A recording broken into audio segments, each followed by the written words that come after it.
What's up, my busy bees? Welcome back, and I hope you are ready to learn about beetles and why we should care about them.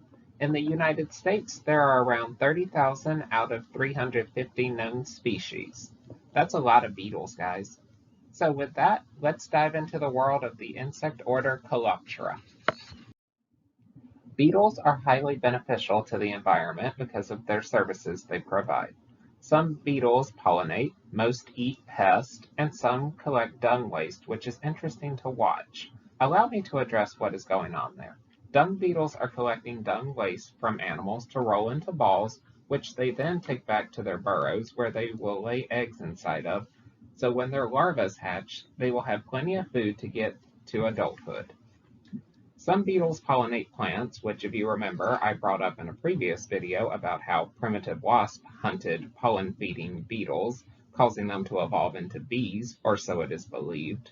There are still pollen-feeding beetles today that spread pollen from plant to plant, and doing so causes plant fertilization.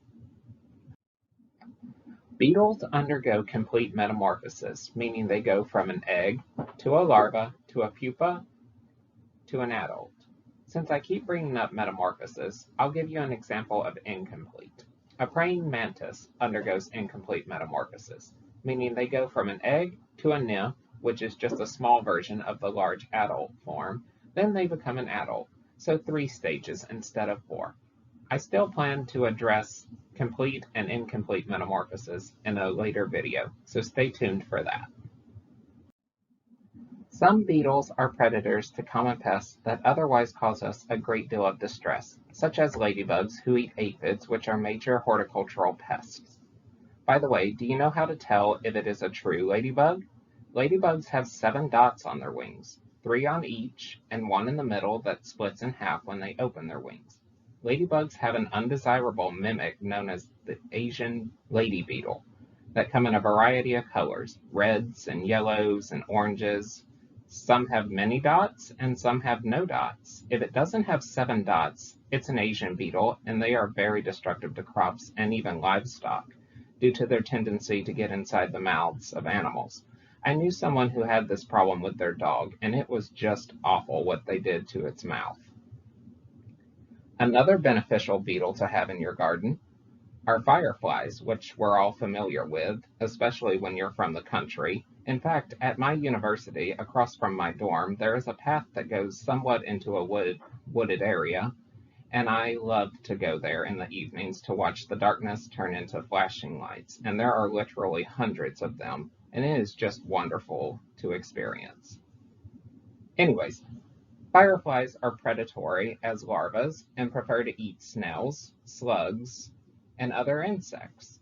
When they become adults, they may eat some pollen and nectar, but most of the time they don't because they are more focused on mating and reproduction. So they basically have no time to do anything else. How can you help beetles? Well, like always, you can reduce the use of agrochemicals. Light pollution is a serious issue for beetles since the majority of them are nocturnal and lights distract them. When your leaves fall to the ground in autumn, you may consider just leaving them there instead of breaking them up. Many species of not only insects depend on leaves to nest in, and without them, they would have to leave the area in search of a more suitable habitat. We don't want that, do we? I will always recommend raising and releasing pollinators into your garden, planting healthy, nutritious plants for pollinators, and as always, advocate and tell other people so they can do their part too. That's how we save our pollinators.